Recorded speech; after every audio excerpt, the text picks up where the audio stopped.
చిన్న విన్నపం ఏంటంటే జనరల్ సీట్లో ఎవరైనా సరే ఎస్సీ అయినా ఎస్టీ అయినా బీసీ అయినా మైనార్టీ అయినా పోటీ వేయించి గెలిపించాలనేది మా లక్ష్యం, మా ఆశయం. అదే బీసీకి తెలంగాణ బీసీ పొలిటికల్ ఫ్రంట్ యొక్క ఆశయం. అందుకే నేటి పత్రికా విలేకరుల సమావేశానికి అధ్యక్ష అవుతున్న దుర్గన్న గారు గట్టిగా సప్పలు కొట్టండి ఒకసారి అందరూ.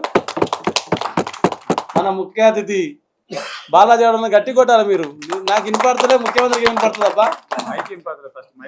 అందుకే మిత్రులారా, మీడియా మిత్రులారా, మీరు పోటీ చేసినా మేము మద్దతుగా ఉంటాం. కానీ ప్రజాస్వామ్యం గెలవాలి, ప్రజాస్వామ్యబద్ధంగా గెలవాలి. ఎందుకంటే కాంగ్రెస్కి చిత్తశుద్ధి లేదనేది ఒకటే మాట. ఈ కామారెడ్డి డిక్లరేషన్లో పక్క ముఖ్యమంత్రి, పక్క రాష్ట్ర ముఖ్యమంత్రి కర్ణాటక ఆయన తెచ్చి తెలుగు రాకుండా చక్కగా చెప్పించారు బీసీలకు 42% ఇస్తామని. పాపం ఆయన కన్నడ తెలుగులో అచ్చమైన తెలుగులో తనలాడి చెప్పిన మాట అది. ఆ రోజు ఇలా చిత్తశుద్ధి లేదా? ఆ రోజు ఈ మాధవ్ రెడ్డి అనేటోడు ఇంకో రెడ్డి అనేటోడు కేసు వేస్తాడని తెలియదు హైకోర్టులో. వేసినప్పుడు ఏం చేయాలో మీకు ఆ ముందే తెలియదా? మీరే అంటారు రామాయణం, భగవద్గీత, ఖురాను, బైబిల్ అంటారు. ఏది కాంగ్రెస్ మేనిఫెస్టోలో పెట్టినప్పుడు మీకు చిత్తశుద్ధి లేదా? అంటే మీ రాజ్యాంగంలో లోబడి మీరు తప్పు చెప్పినని చెప్పి మీ పార్టీని సస్పెండ్ చేయాలన్నా? మీ ఆలోచన ఏంటి అసలు? అందుకే రేవంత్ రెడ్డి ముఖ్యమంత్రి గారు, మీకు చేతనైతే కొడంగల్ రాజీనామా చేయండి. మేము బీసీలో ఒకవైపు, నీ ఒక్కని ఒకవైపు చూద్దాం. నీవు గెలిస్తే మేము బీసీ రిజర్వేషన్ అడగం. అప్పుడు 40% ఇయ్యకు, రెఫరెండం తీసుకో. ఊకే పొద్దుగాలు లేచి మా బాలాజీని సతాయించడం ఏంది?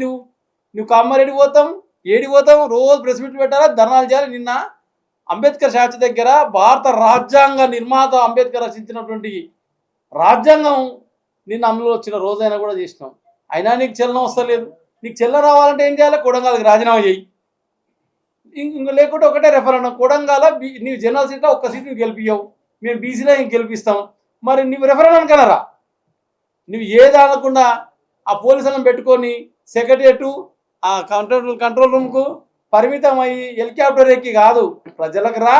నువ్వు వచ్చి మేమో తెలుసుకుందాం. బీసీలో 60% ఉన్నారు. మా కుల జనాభా నిష్పత్తి ప్రకారం మా వాటా అడుగుతున్నాం. నిన్నేమన్నా నీ ఆస్తి అడిగినావా? నీ సీట్ అడిగినావా? నువ్వు ఇంకోటి స్థానిక సంస్థలు ఎంత బలమైందంటే రేవంత్ రెడ్డి గారు మా మండలంకి వచ్చి పోటీ చేసిన మిడిజిల్ మండలంలో. మరి అప్పుడు జెడ్పీటీసీ పోటీ చేసినప్పుడు నువ్వు ఏమన్నావు? అందరూ నా వాళ్ళే అన్నావు. అక్కడికి వెళ్ళి స్టార్ట్ అయింది నీ రాజకీయ జీవితం. తర్వాత ఎమ్మెల్సీ అయినావు, కొడంగల్ ఎమ్మెల్యే అయినావు. నువ్వేమో చెప్తావు కొడంగల్ 60% బీసీలో రబ్బా, నేను పెద్ద దిక్కు వాళ్ళకి అంటావు. మరి నీకేం పెద్ద దిక్కు ఉంది? నిన్న చూస్తే ఎలక్షన్ కమిషన్ దాంట్లో నిన్న మళ్ళీ కొత్తగా మేము అందరం 17 అంటే 21.8 ఇచ్చినాము. చిన్న మిస్టేక్ జరిగింది అంటారు. వాయబ్బా సత్యపాలకు వాళ్ళే సత్యార్థన కూడా వేస్ట్ అవ్వాలి అందరి ముందు. అలా ఆయన ఇచ్చింది పేపర్ డిక్లరేషన్ ఇచ్చింది. క్లియర్ చెప్తున్నా, మీ మీడియా ద్వారా రాసిందే. నేను సత్యార్థచంద్రము 21.8 ఇచ్చినాం. బీసీలో కొంచెం అటు ఇటుగా జరిగింది, ఎందుకంటే రొటేషన్ పద్ధతిలో అన్యాయం జరిగిందని చెప్పి సత్యపలుకులు వలుపుతున్న కాంగ్రెస్ ప్రభుత్వం. పాపం మాకు తెలుసు, మా బీసీ నాయకుని బీసీ అధ్యక్షుని పెట్టిరు. పాపం ఆయన ఆడుకుంటారు అబ్బా. అక్కడ ఫుట్బాల్ ఇక్కడ ఫుట్బాల్ ఆడి ఆయన ఏం చేయమంటారు చెప్పండి? ఆయన పాపం మా బీసీలు ఎట్లా ఆడుకుంటారు అంటే 4 మినిషన్లు వరకు. మా శ్రీఆర్ సార్కి ఏమో ఏమి తెలియదు, వచ్చేసింది అంటాడు ఏడ. అందుకనే ఒకటి కొడంగల్లా రెఫరెండం కోదాం. జనరల్ సీట్లో నువ్వు ఒక్క సీట్ గెలిపించినా నీ ఫోటో పెట్టి మేము మా పుల్లే అంబేద్కర్ ఆశయాల కోసం మా ఫోటోలు పెట్టి మేము పోటీ చేస్తాం. నీ ఒక్క సీట్ గెలిచినా మాకు 42% తీసేయి. లేదా మాధవరెడ్డి నిలిపి. ఇప్పుడు కూడా ఛాయిస్ ఉంది కదా, ఆ మాధవరెడ్డికి మెడ్చర్లు ఉంటాయంట. నీతో నా ఆధార్ కార్డు ఉంది, చట్టాలు ఉన్నాయి నీ దగ్గర, అన్ని శాఖల చేతుల పీలు చర్చలు పెడదాం. అయ్యా అసలు ఆయన కేసు వేసినాక తెలుసా, హైదరాబాద్లో ఓటాకే ఉంది, బయట లేదు. ఆయన సర్పంచ్ లేదు, నా ఎంపీటీ లేదు, నా జెడ్పీటీ లేదు. ఇంకొక లేడీతో నేర్పించిన ఇద్దరు పిలిపిద్దాం. కనీసం వాడు గొప్ప సర్పంచ్ అయితే అది ఎన్నమతం ఇద్దాం.